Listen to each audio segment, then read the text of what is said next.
আসসালামু আলাইকুম এভরিওয়ান, কেমন আছেন সবাই? আশা করছি যে যেখান থেকে আমার ভিডিওটা দেখছেন সবাই অনেক ভালো আছেন। আলহামদুলিল্লাহ আমিও ভালো আছি। দীর্ঘ কয়েকটা দিন পরে আবারও ফিরে আসলাম আমার চ্যানেলে নতুন একটি ভিডিও নিয়ে। আসলে কি এখন এত পরিমাণে ব্যস্ত হয়ে গিয়েছি যে রেগুলার আসলে ব্লগ করার সময় করে উঠতে পারি না। কিন্তু মানে মাঝে, মাঝে চেষ্টা করি। মাঝে, মাঝে মনে হয় যে না এখন থেকে প্রতিদিন ভিডিও দিব। কিন্তু আসলে হয়ে ওঠে না মানে ব্যস্ততার কারণে। তো যাই হোক গত একটা ভিডিওতে হয়তোবা আমি আপনাদেরকে বলেছিলাম যে আমি নতুন একটা ছোট্টখাটো বিজনেস শুরু করেছি। তো আলহামদুলিল্লাহ আল্লাহ পাকের অশেষ রহমতে আপনাদের দোয়াতে বিজনেসটাই তো টুকটাক করে আগাচ্ছি। তো তারই কারণে হচ্ছে আমি আজকে বানাচ্ছিলাম আ ডোনাট। এটা হচ্ছে মেয়ের স্কুল থেকে কয়েকটা অর্ডার ছিল। মানে মেয়ের বান্ধবীরা খাবে আরকি। তো তাদের জন্য হচ্ছে ডোনাট বানাচ্ছিলাম।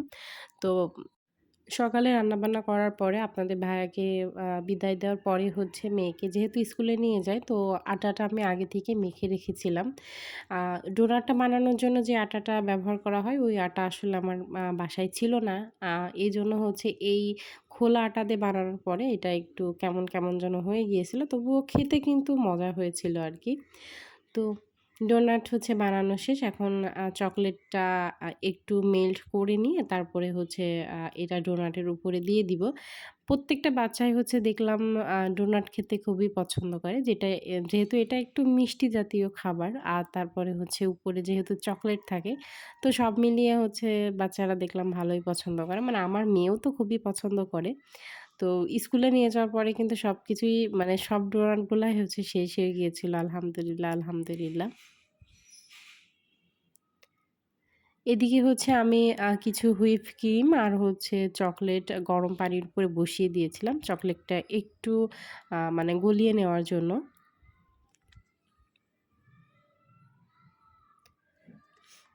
তো তারপরে হচ্ছে চকোলেটটা গলে যাওয়ার পরে আমি সবগুলো ডোনাটের উপরে এই হচ্ছে চকোলেটটা দিয়ে দিব। চকোলেটটা দেওয়ার পরে কিন্তু ডোনাটের চেহারাটা একটু অন্যরকম লাগে। দেখতে বেশ অনেক সুন্দর লাগে। আর ওই যে বললাম আমার ডোনাট বানানোর জন্য যে তীর আটাটা থাকে ওটা বাসা থেকে মানে ফুরিয়ে গিয়েছিল। এজন্য খোলা আটা দিয়ে বানিয়েছিলাম। এজন্য হচ্ছে যে ২-১ টার শেপ একটু অন্যরকম হয়ে গিয়েছিল। ২-১ টা আবার সুন্দর হয়েছিল। কিন্তু ফুলেছিল মাশাআল্লাহ। তো আমি ১ম এ ভাবছিলাম যে হয়তোবা এই আটা দিয়ে হবে না, ফুলবে না। কিন্তু আলহামদুলিল্লাহ ফুলেছিল, খেতেও মজা হয়েছিল। কিন্তু ওই যে মানে ডোনাটের যে একটা শেপ থাকে মানে গোল হবে, দেখতে সুন্দর হবে, ওই রকমটা হয়নি। তবুও আলহামদুলিল্লাহ সবগুলো হচ্ছে সেল হয়ে গিয়েছিল। এটাই অনেক। মানে ১ম বানাচ্ছি। তারপরে যে সবগুলো বিক্রি হয়ে যাবে এটাই অনেক আমার কাছে। তো তারপরে হচ্ছে মেয়েকে স্কুলে দিয়ে আসার পরেই তো হচ্ছে আ ছেলেকে নিয়ে একটু ছাদে এসেছিলাম।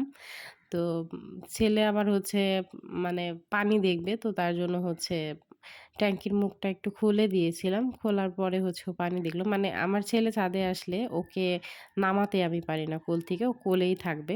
কিন্তু ওকে কোলে নিয়ে আসলে এক হাত দিয়ে ভিডিও করা আবার এক হাতে ওকে ধরা খুব কষ্টকর ব্যাপার। মানে কষ্ট হয়ে যায় আরকি।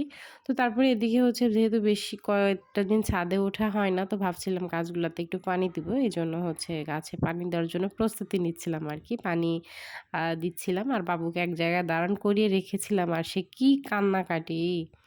মানে আমি যদি কান্নাটা আপনাদেরকে দেখাইতে পারতাম তাহলে আপনারা বুঝতেন যে সে কি পরিমাণে জ্বালাতন আমাকে করে।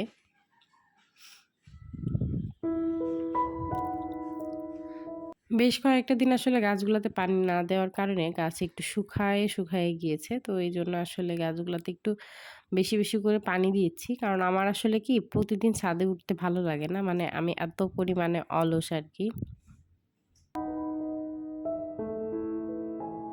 ছাদের এই পেয়ারা গাছটা হচ্ছে ১২ মাসই। মানে ১২ মাস হচ্ছে এটাতে পেয়ারা ধরে। তো এতদিন যাবৎ যে পেয়ারাগুলো ধরেছে ওইগুলার মধ্যে হচ্ছে পোকা ছিল। তো গতদিন একটা ভিডিও ছেড়েছিলাম আমি আমার Facebook পেইজে। তো সেখানে হচ্ছে আমাদের স্যারেরও ছাদ বাগান আছে। তো স্যার আমাকে কমেন্ট করেছিল যে পেয়ারাগুলা হচ্ছে বৃষ্টির পানি পাবার আগে পলিথিন দিয়ে বেঁধে দিতে তাহলে পোকাটা ধরবে না। তো স্যারের কথা মতো হচ্ছে গাছে যেই আ পেয়ারাগুলো ছিল সবগুলোই চেষ্টা করেছিলাম হচ্ছে পলিথিন দিয়ে বেঁধে দিতে। তো পেয়ারাগুলো বেঁধে দেওয়ার পরে আলহামদুলিল্লাহ, আলহামদুলিল্লাহ একটা পেয়ারাতেও হচ্ছে পোকা নাই, মানে পোকা হয়নি। আর খেতে এত মিষ্টি, মানে দোকানে যে পেয়ারাগুলো থাকে তার থেকে আলহামদুলিল্লাহ অনেক মজা হচ্ছে এই পেয়ারা। তো ভালোই লাগছিল যে উম মানে নিজের হাতে লাগানো গাছের পেয়ারা খাচ্ছি ১ম। তো যাই হোক, আর আকাশটা দেখেন এত সুন্দর ছিল, মাশাআল্লাহ, মাশাআল্লাহ। তো চলেন এবার হচ্ছে একটু নিচে যাব। নিচে যাওয়ার পরে বিকালে একটু বাইরে বের হতে হবে। মানে আমার বান্ধবী, ওর সঙ্গে একটু শহরে যাব। ও কিছু কেনাকাটা করবে আরকি। ওয়েদারটা এত সুন্দর ছিল যে মানে মাঝে, মাঝেই হচ্ছে যে মনে হচ্ছে ছাদে এসে বসে থাকি। কিন্তু যে পরিমাণে গরম, আর এই যে কয়েন প্ল্যান্টটা দেখছেন এটা কিন্তু আমি হচ্ছে রাস্তা থেকে কুড়িয়ে নিয়ে এসেছিলাম। মানে একটা ড্রেনের সাথে হয়েছিল আর আমি সেখান থেকে তুলে এখানে লাগিয়ে দিয়েছিলাম। তো দেখলাম ওটাও মাশাআল্লাহ অনেক সুন্দর হয়েছে। আর এই ফুলগুলার নাম আমি জানি না। এটা এমনিতেই হয়েছে। আবার দেখেন কি সুন্দর ফুল ধরেছে। তো এই তো ঘড়িতে এখন বাজে বিকাল ৪:৩০টার মতো। তো আমার বান্ধবী আমাকে ফোন দিয়ে বলল, "চল একটু শহরে যাব।" বেশ কয়েকটা দিন ধরেই আমাকে বলছে। তো এই তো ও কিছু টুকটাক কেনাকাটা করবে।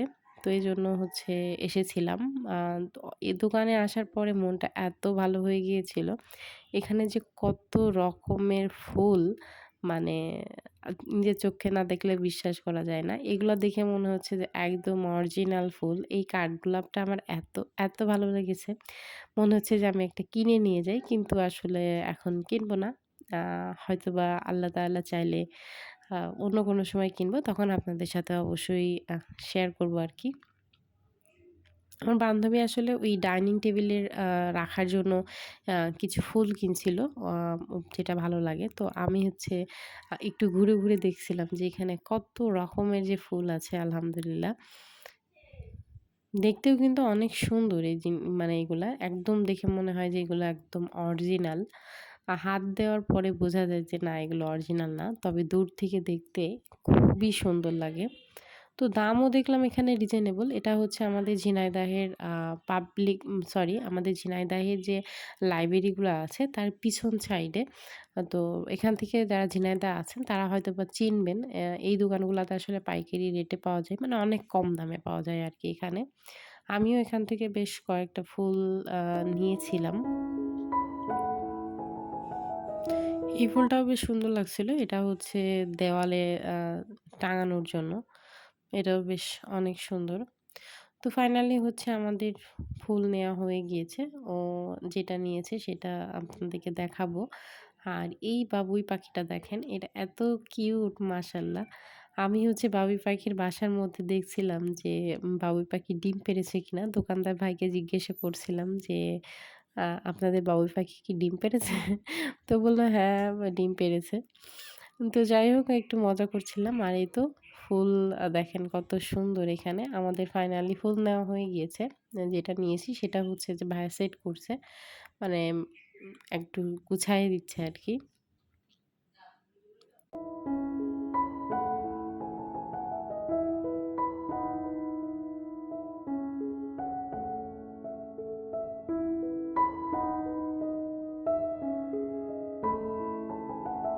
তো এই তো আমাদের হচ্ছে ফাইনালি আ আমরা যে ফুলটা নিবো সেটা তৈরি করা হয়ে গিয়েছে। এটা হচ্ছে ভেলভেটের কাপড়ের উপরে। এটার দামটা একটু বেশি নিয়েছে। ৳৫৫০ র মতো নিয়েছে। তো এটা দেখতে কিন্তু অনেক সুন্দর। আমার কিন্তু খুবই পছন্দ হয়েছে। আপনাদের কেমন লাগছে অবশ্যই কমেন্টে জানাবেন। আর এই তো তারপরে হচ্ছে আমরা কিছু সিরামিকের আইটেম কিনতে গিয়েছিলাম। তো ওখানে যাওয়ার পরে আমার এই ডিশটা কেন জানি এত ভালো লাগছিল। এটা হচ্ছে ৳২১০০ চেয়েছিল। তো কিছু ডিসকাউন্ট দিয়ে এটা হচ্ছে ৳১৯০০ র মতো নিয়েছে। আরও একটা জগ নিয়েছিলাম। তো সেটার ভিডিও করতে আসলে মনে নাই। তো কয়েকটা ডিশ দেখছিলাম তার মধ্যে এইগুলাই আসলে এখন নতুন উঠেছে। তো এইগুলাই কেন জানি ভালো লাগছিল। এজন্য হচ্ছে ফাইনালি আমরা এটাই নিয়েছিলাম। আর এটাও দেখছিলাম, আ এটা হচ্ছে যে বেশ আ অনেকের বাসায় আছে। এটা একটু কমন হয়ে গিয়েছে। এজন্য হচ্ছে আমরা ওটাই নিয়েছিলাম। তো ওটা কিন্তু দেখতে অনেক সুন্দর। এটাও সুন্দর, মানে একেকটা একেক রকম সুন্দর। তবে আমরা নিয়েছিলাম হচ্ছে ওটা। আ ওটা নিয়েছিল হচ্ছে ৳১৯০০ দাম আরকি। তো চলুন ভিডিওটাও তাহলে আজকে এখানে শেষ করে দিচ্ছি। সবাই খুব ভালো থাকবেন, সুস্থ থাকবেন, নিরাপদে থাকবেন। দেখা হবে খুব শীঘ্রই পরের আরেকটা ব্লগে। আর আমার জন্য দোয়া করবেন। আর এখন থেকে নিয়মিত হওয়ার চেষ্টা করব। আসসালামু আলাইকুম। আল্লাহ হাফিজ সবাইকে।